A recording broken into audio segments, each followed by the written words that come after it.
is one of the best websites for debunking feminist historical revisionism. The researcher, his name is Gelby, he carefully combs through, biographies, autobiographies, historical texts, and books to show that in the past, as opposed to, women being treated like garbage and property, what people think, that actually women were treated relatively well. And everything is sourced, everything is annotated. So, he's not just making this up. This is actually how it was, right? So, this particular is a series of a few stories that is exposing how much power women had over men, specifically their husbands and their male lovers in those days. And it's a very, very, okay, a lot of the stuff in this website isn't that funny. Sometimes it deals with difficult topics, but this article in particular is pretty funny. So, yes. That's pretty awesome. Mm-hmm. Okay. So like when it really started, I basically was in the mid sentence, unfortunately, because it didn't start in time. Um, but the most important thing definitely got in there, I believe. Mm-hmm. So okay, now I will read to the stream so everybody can see the text. I presume they can. Okay. There's Aristotle and Phyllis, matriarchy from millennia, from India to France.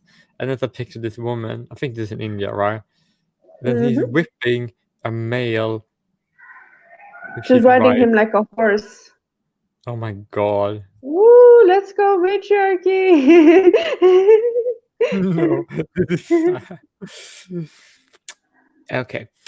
Both male and female historians have tended to suppress the historical record of matriarchy. Matriarchy is a social system which men born and nurtured by women are then subordinate to their mothers, wives, and female lovers. Matriarchy have dominated human history to the present. The figure of woman riding a man as if riding a beast has been popular in cultures from India to France for at least the past 2 millennia.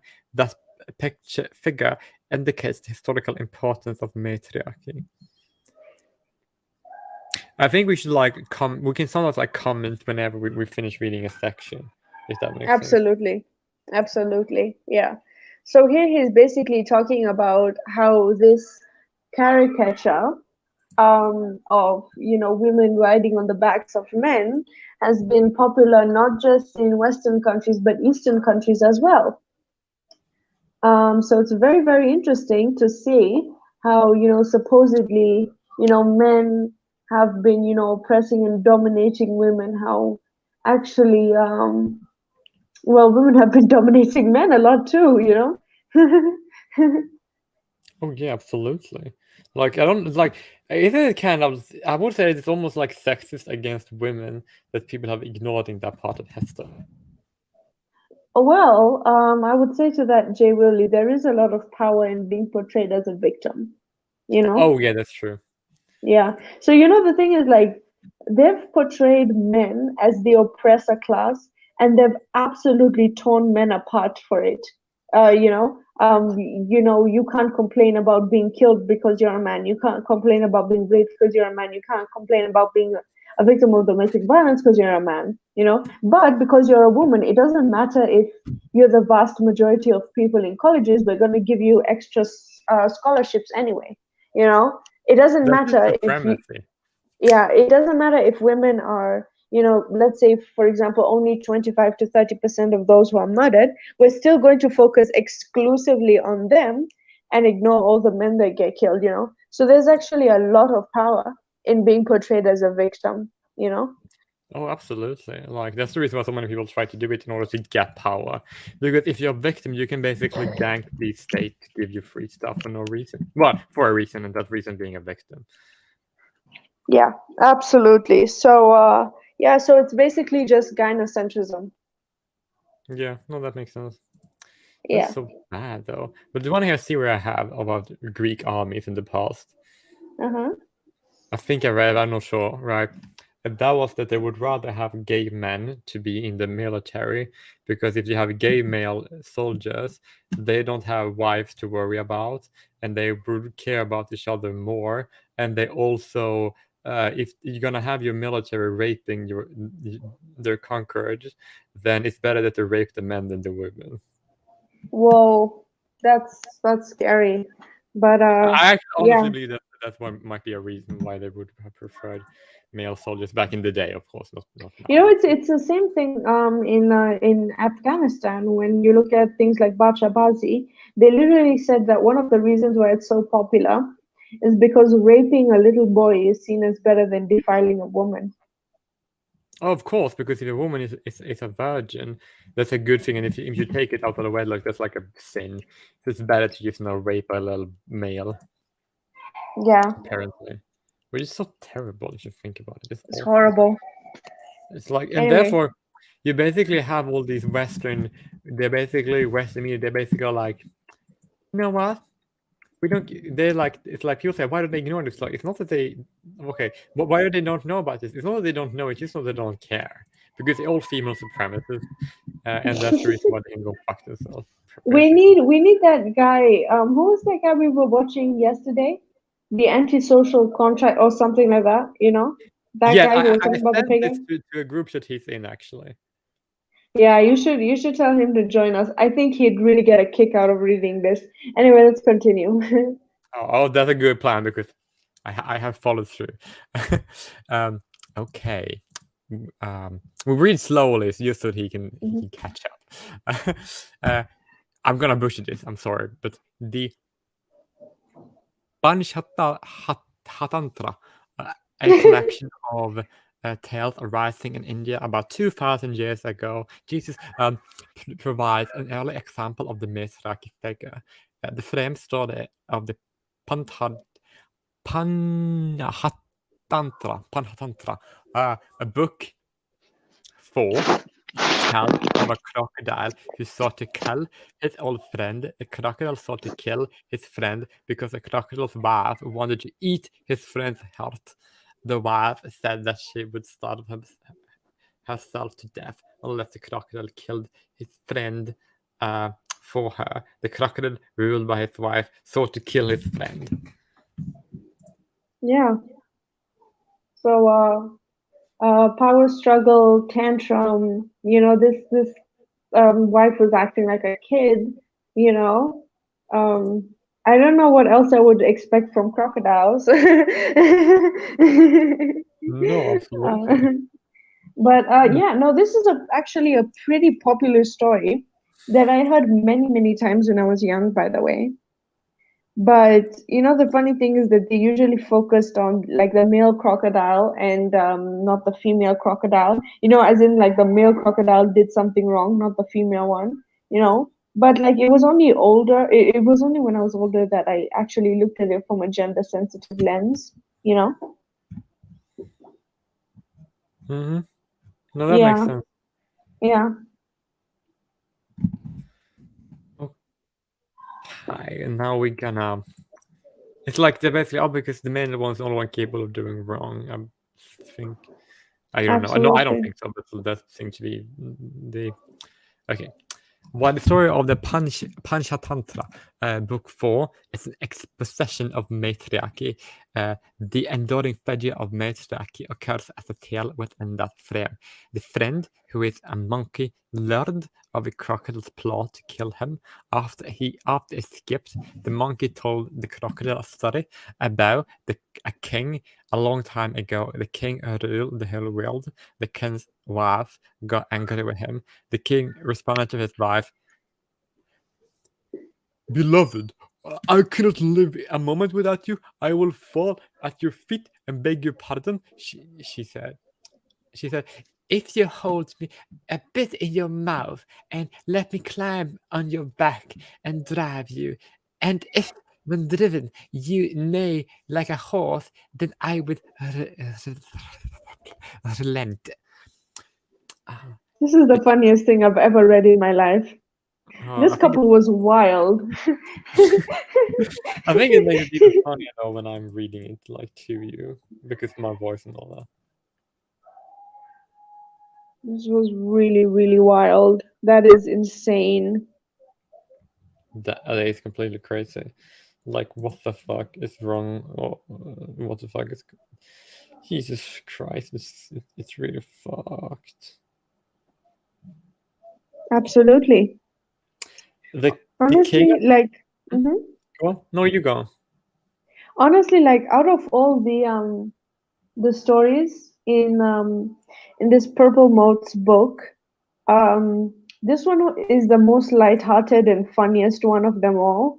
They are the ones that they get really dark. You know, things like men dying, you know, in war for women, or you know, men being publicly beaten for refusing to have sex with their wives. You know, so the stories on this page can get really, really dark, but this one is just really lighthearted and very funny. Oh yeah, it's crazy. But I It's really like, I really like it, even though it's just funny and you know it's silly. I mean it's silly to imagine a woman like riding a man like a horse, you know, and that kind of thing. But like it really combats the whole myth that you know women in the past were just treated like garbage and you know men just hated them. You know, like these men loved their women so much that they were even prepared to do like something really humiliating, you know, just because that woman wanted them to, you know. oh yeah, totally. I just have one question for you. You know the server that we usually stream on? I wanna link this video there. In what channel do you think I should post it? It's a little bit of Server. tangent. Yeah, Maybe the human rights server. yeah, that one too. Yeah, Yeah, but yeah, I want to post it, but I wonder where in that channel I should post it. the men's rights one. Okay, I will do that right now. Perfect. Okay, but now we can. I can use telling the highlight says. I'm gonna read the highlights just for fun, right? The highlight is Abelard castrated, Byzantine wife saved husband, Amphitryon and Geta duped, Castellane the Verdi tragedy, Aristotle's advice to Alexander, Empress Theodora, women leader, Tristan and Iseult, Xanthippe and Socrates, new modern sexism skill. That's interesting. But now back to the article if you don't have anything to add to that.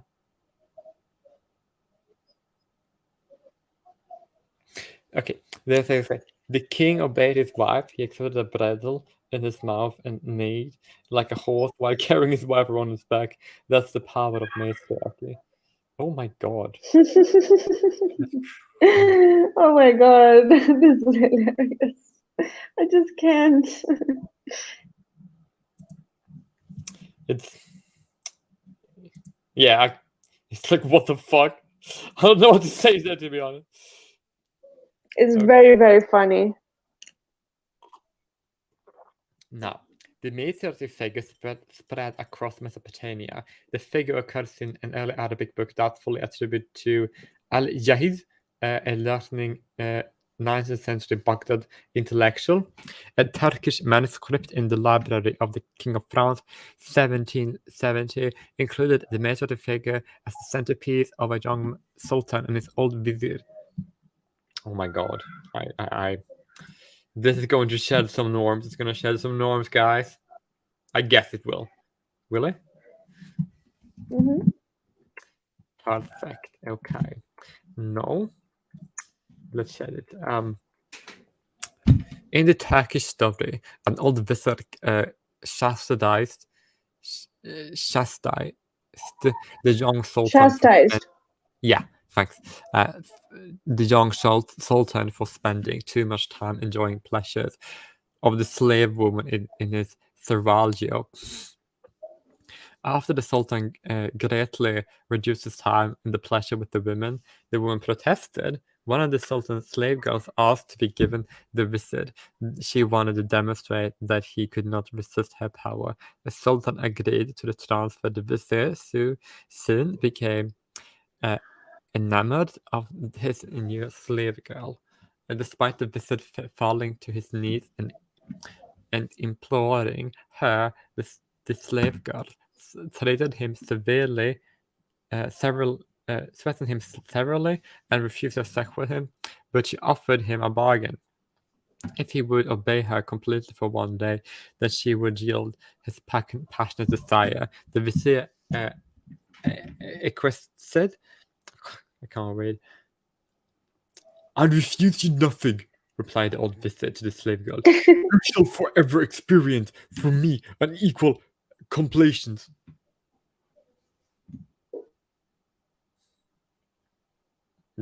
Well, that's something. Yeah, you can just read until the story finishes. Oh Lord, I'm so bad at reading. Okay. The slave girl used the power over the vizier to create a figure of matriarchy. This said to the vizier, "As the criterion of your love, let me see how far Criterion. complacence will go. You must submit to bear the saddle and bridle, and suffer me mount upon your back." Therefore, vizier, with half reluctance, half pleasantly, put himself into the posture of a horse and submitted to the girl and bridle.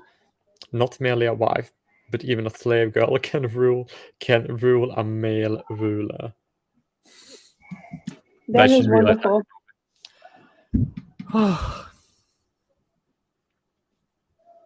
Like, you commentary would know, help out because I'm like very bad at concentrating and reading. The thing is, from a biological point of view, women are the gatekeepers of life and fertility and sex, right?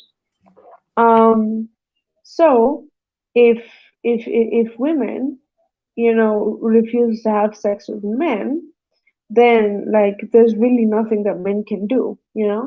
So women have a lot of social power, right? And even in those days, it was really, really apparent that women had a lot of social power, right? Not just political power, but social power. That and of course, there's simple things like love and lust, that men are subjected to. So if you're a man and you fell in love with a woman at that time, which was commonplace, then you'd find yourself like completely like mentally submitted to her, and that was the immense social power that women have, which rarely gets taken into account by anyone, so that's something that people often forget to mention, that women have all of this social power, even in those days. So I'm going to read next, so that you can take a little bit of a break. Okay. Sounds good. Just let me know when I should scroll down. Okay, so I'm going to say the full story of Aristotle and Phyllis. Okay.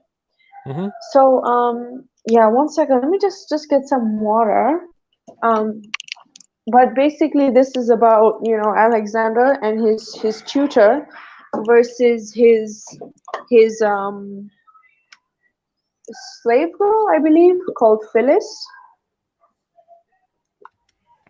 Yeah. Like, so I can read. Here we I go. can read this one. Yeah, if you can't start now, I can start, and then you can. No, I can read now. Okay. In Western Europe, the earliest surviving instance of this matriarchy figure is from an early 13th century.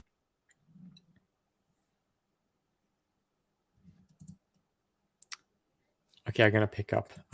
Early 13th century fable / lay. Its characters are Alexander the Great, Aristotle, his tutor, and Alexander's Indian mistress, who repeatedly described as having blonde hair. She later acquired the name Phyllis. Aristotle admonished Alexander to give up his mistress. Alexander did so for many years, but then surrendered to his desire and returned to the mistress. The mistress promised Alexander that she would avenge herself on his pale old tutor. His logic and grammar will do him no good against me. He will be a skillful fencer indeed, if now, that I have made up my mind. Mother Nature does not subdue him through me. The mistress arose early in the morning and went out into the garden. Dressed in nothing but her shift. In all her figure there was nothing that did not rightly belong there. And do not think that she had wimple or band about her head. Her beautiful tresses, long and blonde, set off her loveliness. Barefoot, bareheaded, and unguarded, she went her way, raising the skirts of her tunic and singing.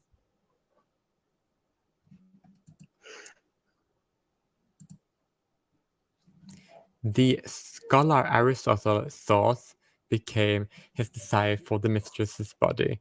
The mistress declared to Aristotle. Do you want to read now?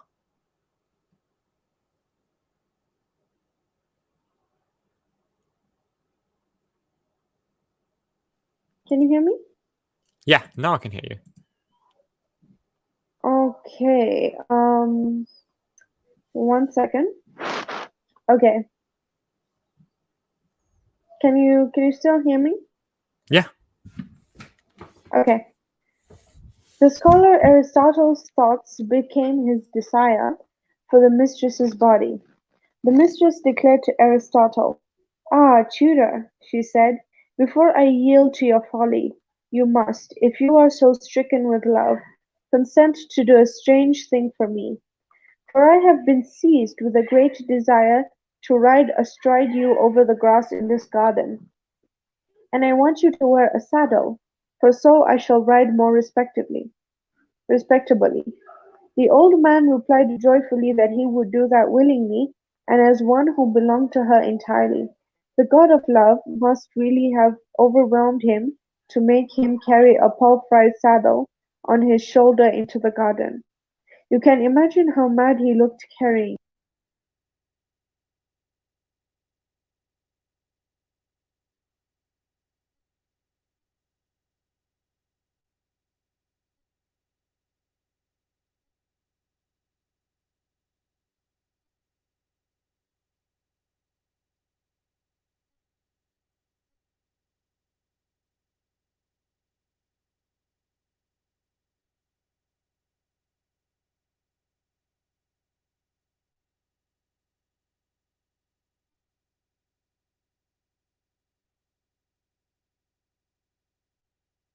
Okay, wow, that is that is that is quite something.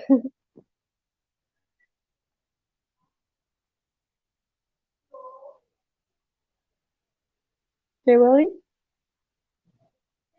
Oh, you're muted. Oh, that explains it. I just wonder where we are. Where are we? Where did you read? Did you read to this point? Just down. I finished the paragraph after the narration. Oh. No, because I think you cut out right after you said carried. Oh, okay. But I can read this part. Yeah, you can.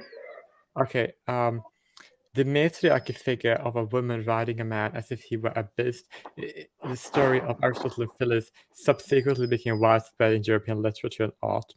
The Aristotle-Phyllis matriarchy figure probably was transmitted to Europe from an ancient Indian source called the Panchatantra. The geographic historical range of the matriarchy figures testifies in the importance of matriarchy across a wide range of time and societies. In common sense, sex is natural and powerful. Yet, in discussion of matriarchy, it's difficult and often suppressed. The matriarchy figure is a rare means for expressing an actual underlying natural distribution of power by sex in human societies.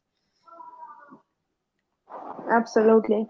Yeah, he says it best. He says it best. The thing is, people really get it wrong about, yeah. the relationship between men and women throughout history, right? I mean, Yeah, it's like forget the relationship of men and women today, which, I mean, you can absolutely agree that women have absolutely all the power in relationships today. But if you look at relationships even in the past, yes, it's true that women, were sometimes told to submit to men, right?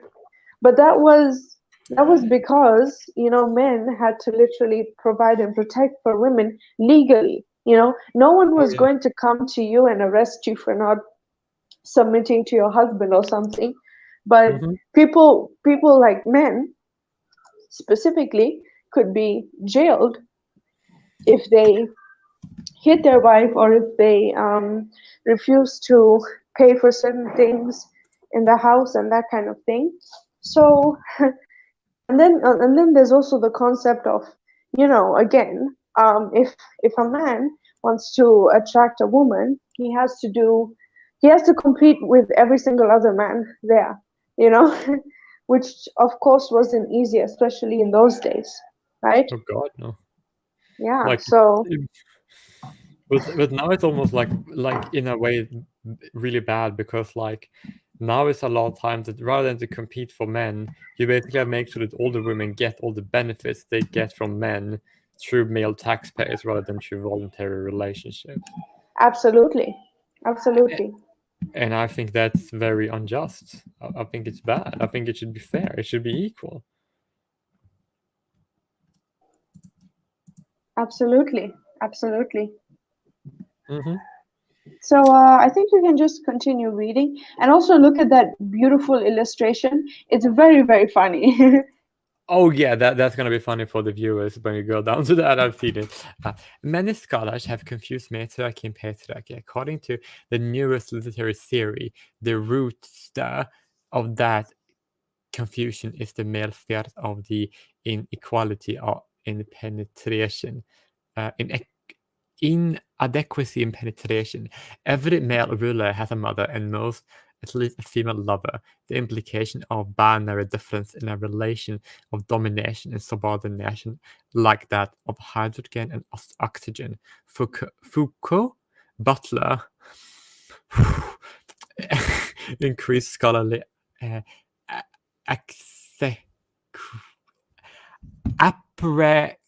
appreciation for the social construction of the social construction of gender had engendered a more fecund gender field of scholarly literature. An important result has been the development of demasculinized discourse and the installation of new leading metaphor. Matriarchy encompasses patriarchy. What do you think about that? Absolutely, absolutely. Here's the thing. Like, let's just compare something, right? So if we say a patriarchy is a male-dominated society, um, and we say, like, let's say for example the let's take the African Americans and the white Americans, as an example. So when white people are given shorter sentences for the same crimes, less likely to be homeless, less likely to commit suicide, less Okay. likely to be killed by the police, do Well, better jobs, get.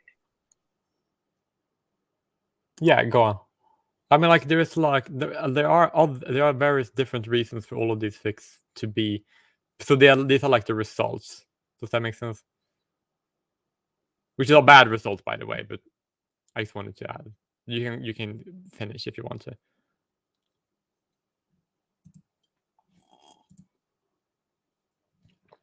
Okay. Anyhow, I think she glitched out. Um.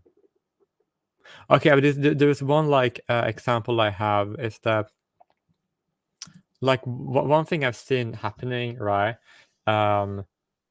It's like it's kind of hard to explain because I don't know. I don't think the racial sentencing gap completely disappeared when you when you when you look at criminal history, because it just shrinks, because a lot of the crimes that basically in America have like these stupid laws that basically said if you commit 3 crimes, then the third crime you get this long, super long sentence, right?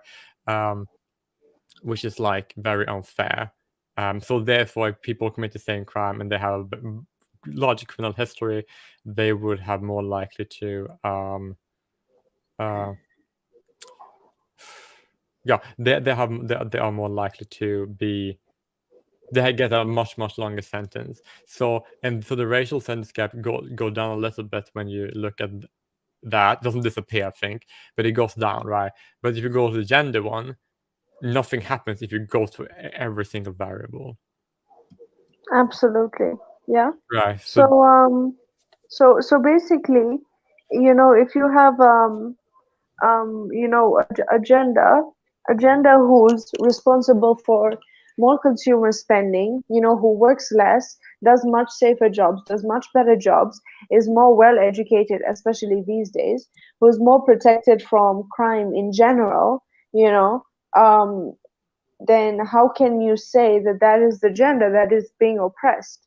You know, like, if you know, the thing is, like, I usually joke, if we're living in a patriarchy, then men are doing an awful job. They're awful. They do a bad job at oppressing women, like really bad, right? But they're also doing a bad job at making men and women happy. So Absolutely. that's like really weird. Absolutely.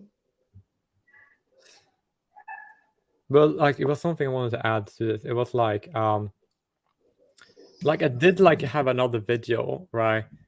And in the video, I did go over some of the statistic when it comes to police violence in terms of race. But I have something else I want to add about that. Like, a lot of people, here's the reason why. A lot of people, they want to say that this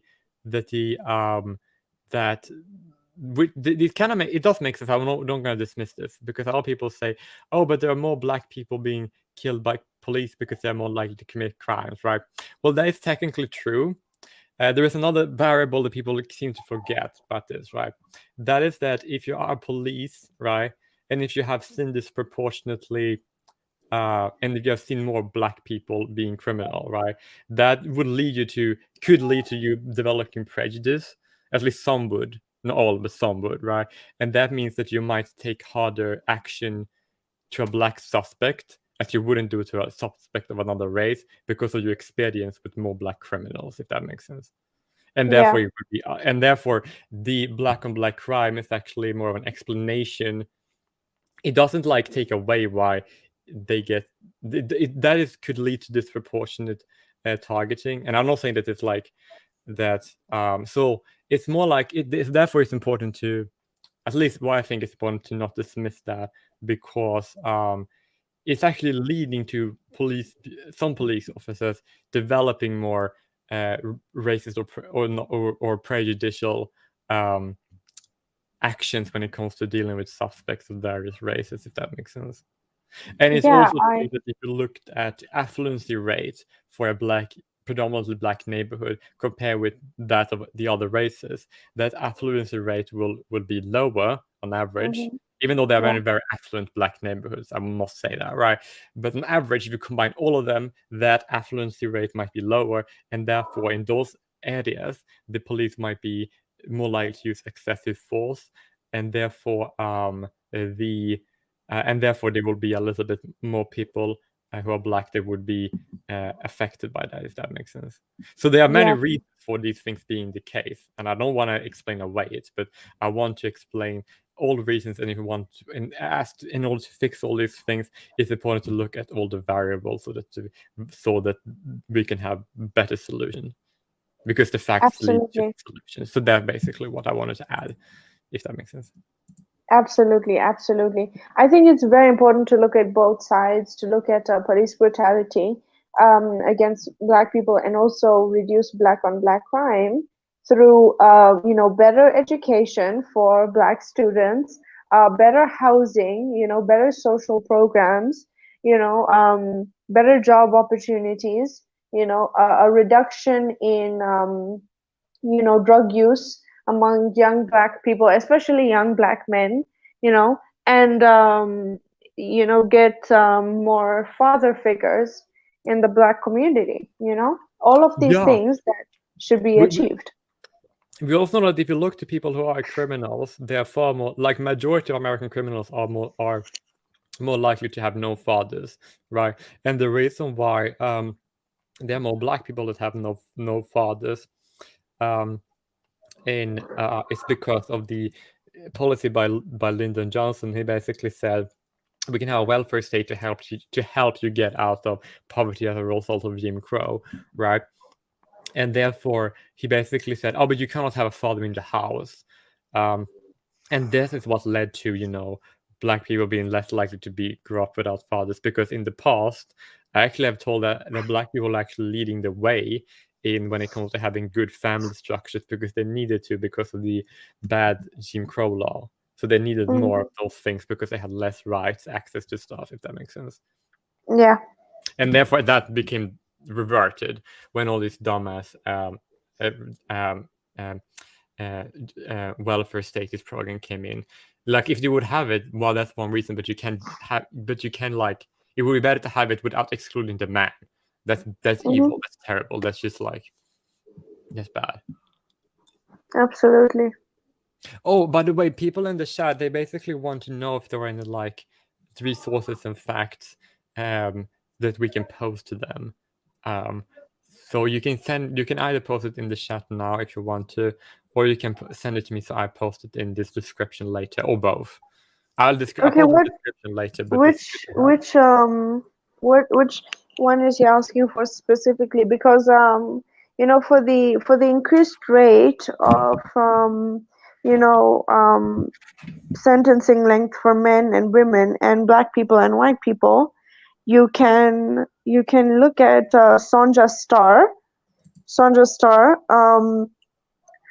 You can, for the gender one, you look at Sonja Star estimating gender disparities in criminal sentencing, and for the race one, you look at Sonja Star racial disparities. So it's there. You can just Google it and find it really easy. It's a very famous paper. So yeah. And there's also one video where that I posted that's like, it's a little bit goes over like some of the racial stuff also when it comes to police brutality. So I don't want to stick. So I think we have like discussed what we wanted to say about that, but I will post it in the chat so people can watch that later, if that makes sense. Yeah. And I will also like to see he had some solutions here I think might be good. And here's me, this link, and I will put this here so people can read it whilst we read the remainder of the article. Yeah, so let's continue reading. And just to finish it up. Yeah, if Chaucer had any authority over the scandal of gender difference that this tale exposes, it is of an implicated sort that can only laugh at the absurdity of the system that often works despite its flimsy claims to authority. Each of these performances, because they are revealed to be absurd, demonstrate the ways that men and women collaborate to make fictions of gender convincing. The rest is silence. And absolutely. I need to go and wash my hands because they got really dirty. So can you entertain this chat while I'm away? Yeah. Okay. See you soon.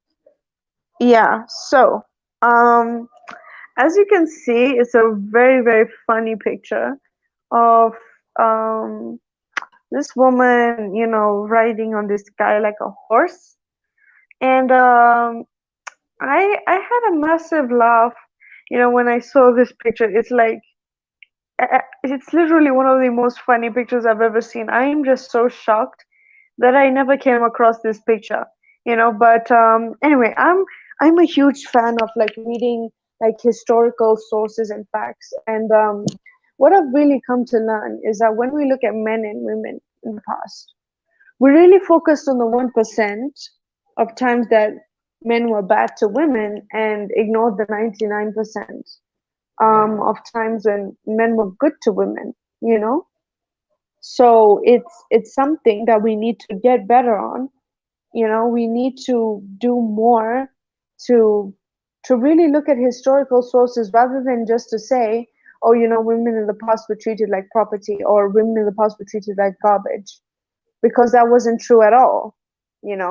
At least for the vast majority of women, you know there's a big reason why men and women, Okay. or rather, we had slaves, and then we have free people.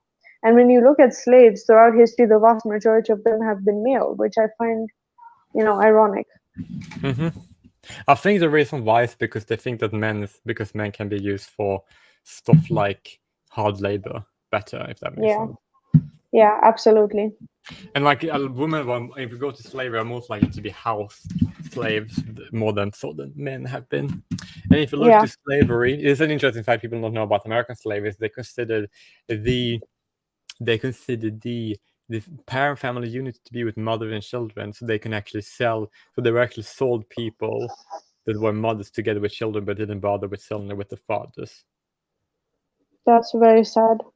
That's extremely depressing. That is so sad. Yeah. This is important to know that is true, right? This is so true.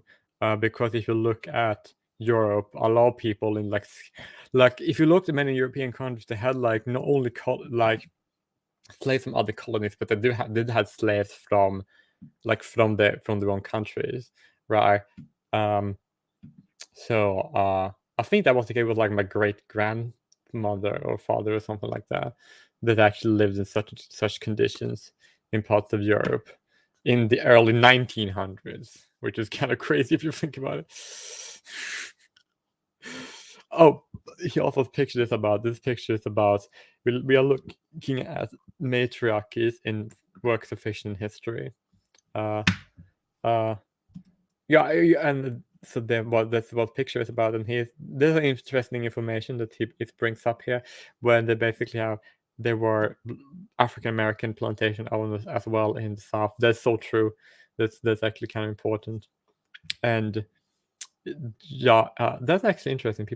A lot of people don't know that, but it's important to know all this. Okay, but a lot of people, they forget to mention that the historical anti-male sexism, when in combination with racism in history too, that's so ignored. And it's very, very apparent. We can even see that looking at genetics, where we can see population movements. We can see that whenever there is a population to have the descendants of the locals and the invading forces, you can see that when you go to chromosome analysis, you can see that the male invading force, the invading force is more dominating when it comes to Y chromosome than it is when it comes to mitochondrial DNA, which is more local, which is kind of interesting to know.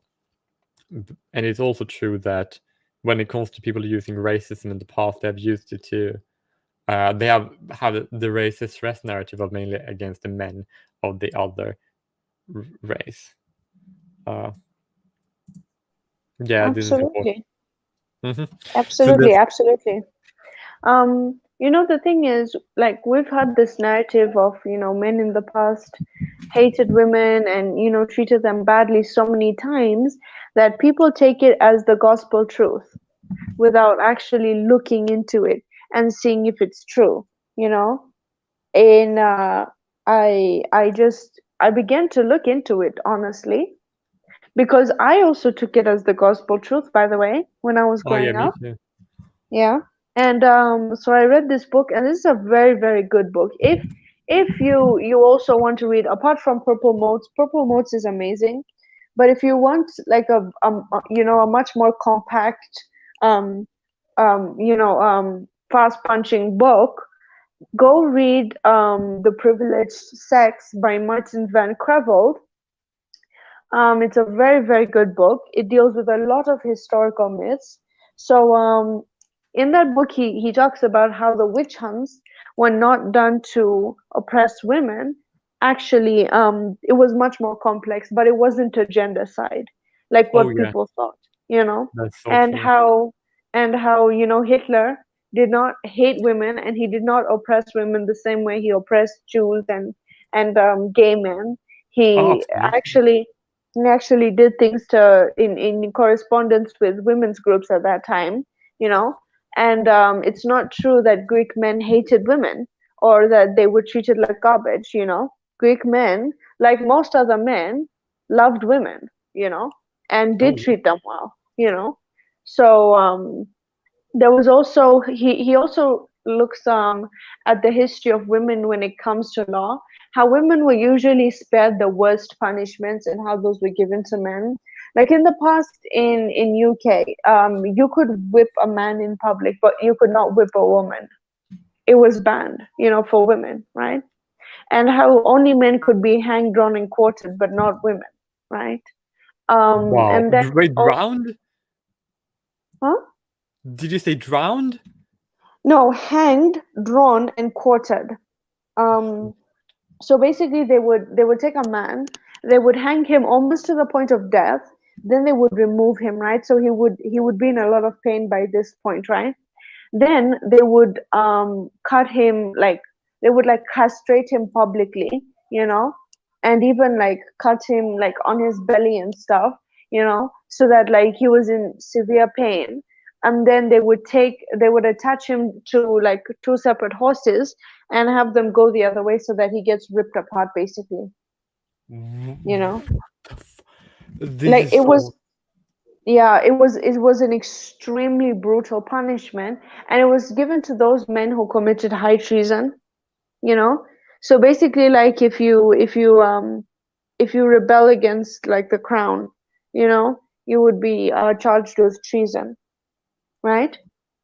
Oh yeah. Yeah, so that punishment could only be given to men.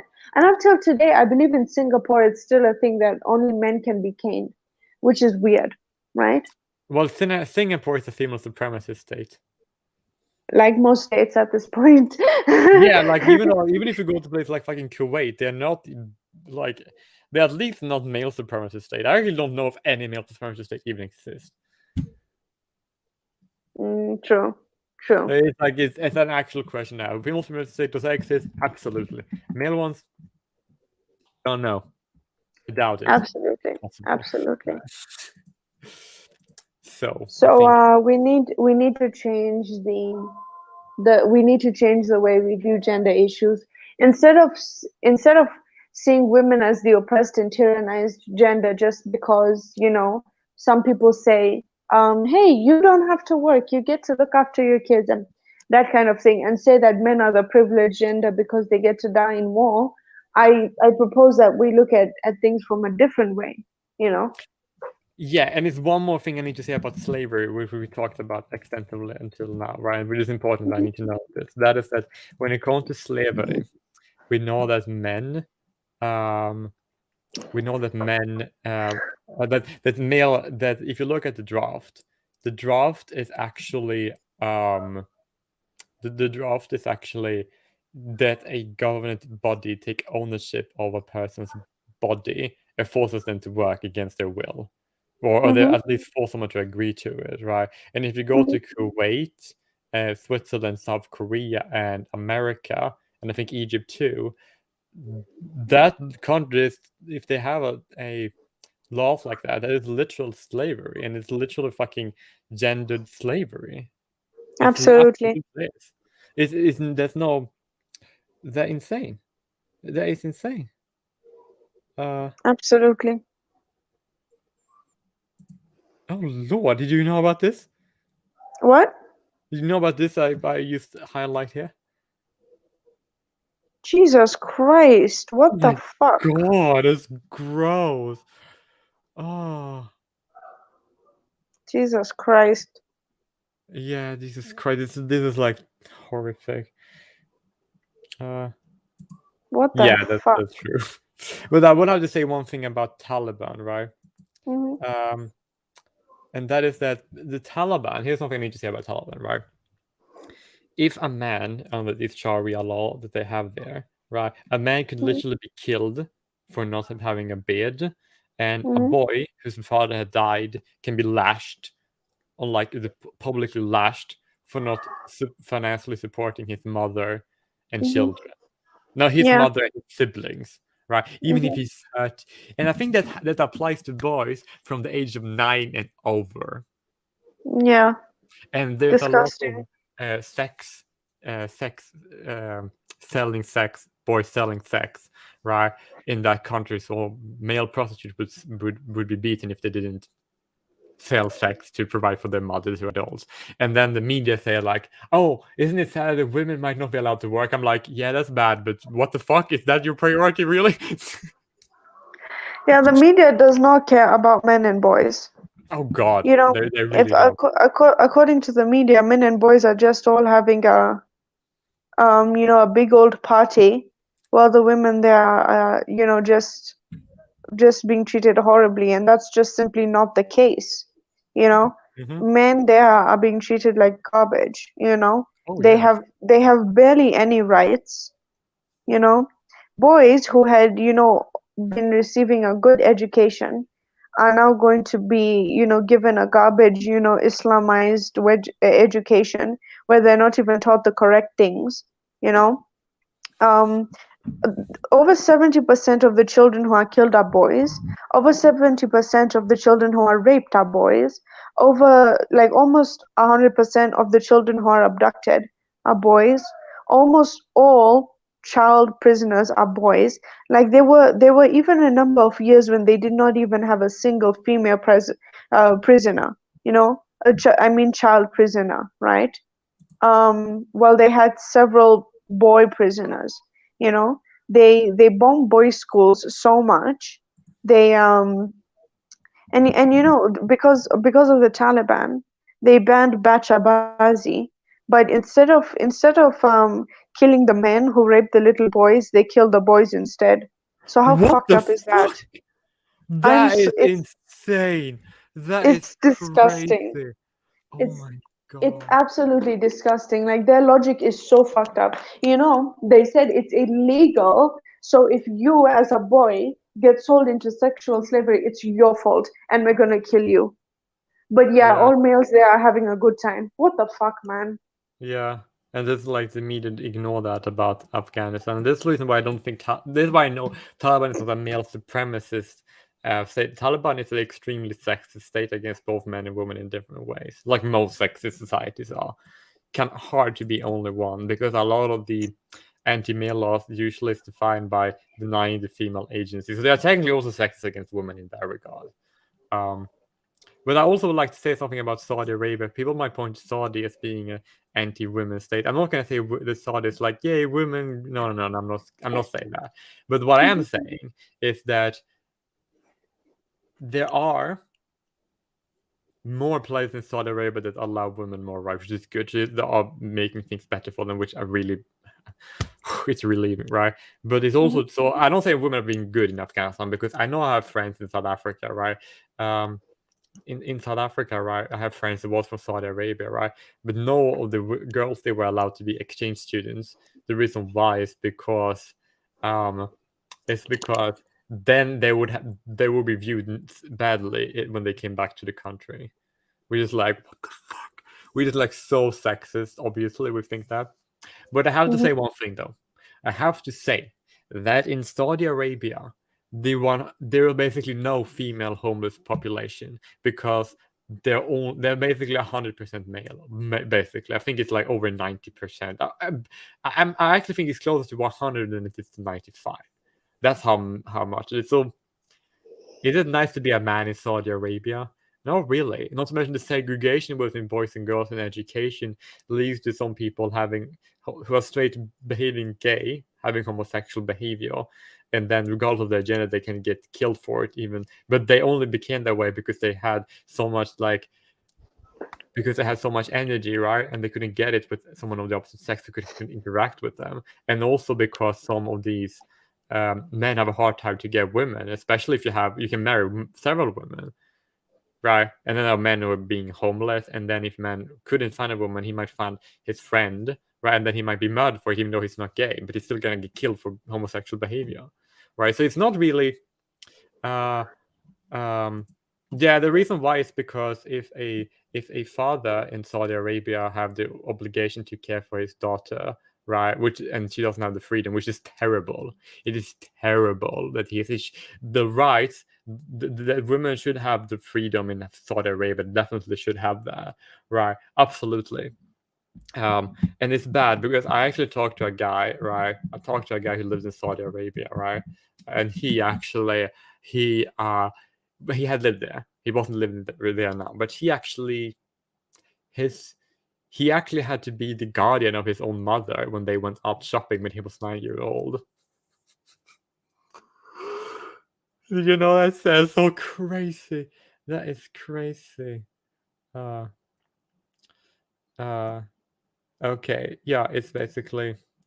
But now I think we should. If you have anything to add, we can add it. But she couldn't stay, so I'm gonna keep reading. Okay. No way. I think this was it. I think this is the entire this entire live stream. Yeah.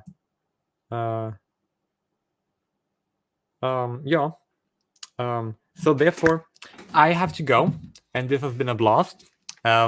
And I definitely did enjoy. Definitely enjoyed this very interesting live stream that I get to share with you all here. And yeah, and I think this is it. And I will close the call now and end the live stream. But